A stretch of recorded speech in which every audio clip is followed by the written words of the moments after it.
नमस्कार बालमित्रांनो, इयत्ता पहिलीच्या इंग्रजी पाठ्यपुस्तकामध्ये तुमचं पुन्हा एकदा स्वागत आहे. आज आपण 4.2 ग्रीटिंग्स हा घटक बघणार आहोत. ग्रीटिंग्स म्हणजे काय? शुभेच्छा. ग्रीटिंग्स म्हणजे शुभेच्छा. आता कशाच्या शुभेच्छा द्यायच्या आणि इंग्रजीत कशा द्यायच्या, हे दोन समस्या आपल्यासमोर आहेत. तर आज आपण सगळ्या शुभेच्छा एकदाच्या शिकून घेऊयात. बघा, लुक, लिसन अँड से. बघा, ऐका आणि म्हणा. ठीक आहे. पहिली शुभेच्छा या ठिकाणी काय दिसतो?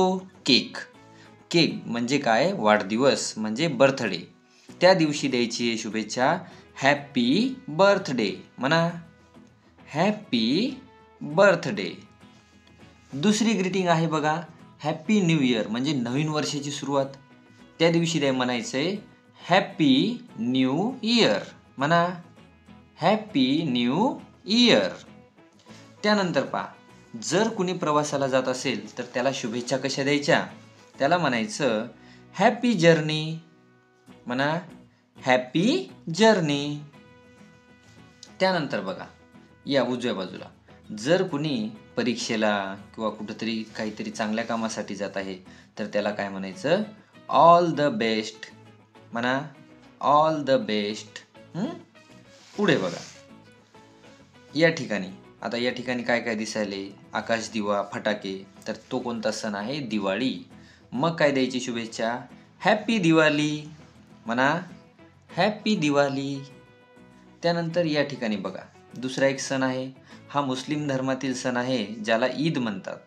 तर तेव्हा कशा शुभेच्छा द्यायच्या? ईद मुबारक. म्हणा ईद मुबारक. त्यानंतर ख्रिश्चन धर्माचा एक सण आहे ख्रिसमस. कोणता आहे? ख्रिसमस. तेव्हा शुभेच्छा कशा द्यायच्या? मेरी ख्रिसमस. म्हणा मेरी ख्रिसमस.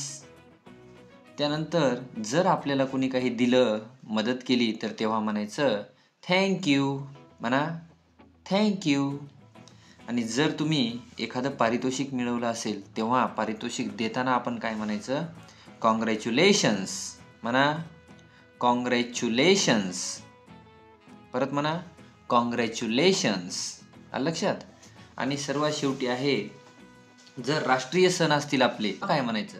स्वातंत्र्य दिवसाला म्हणायचं हॅपी इंडिपेंडन्स डे. म्हणा हॅपी इंडिपेंडन्स डे. आणि प्रजासत्ताक दिनाला म्हणायचं हॅपी रिपब्लिक डे. म्हणा हॅपी रिपब्लिक डे. अशा पद्धतीचे ह्या ग्रीटिंग्स म्हणजे शुभेच्छा आहेत. तुम्ही काय करायचं? तुमच्या मित्रांच्या मदतीने या सगळ्या शुभेच्छांचा काय करायचा? सराव करायचा.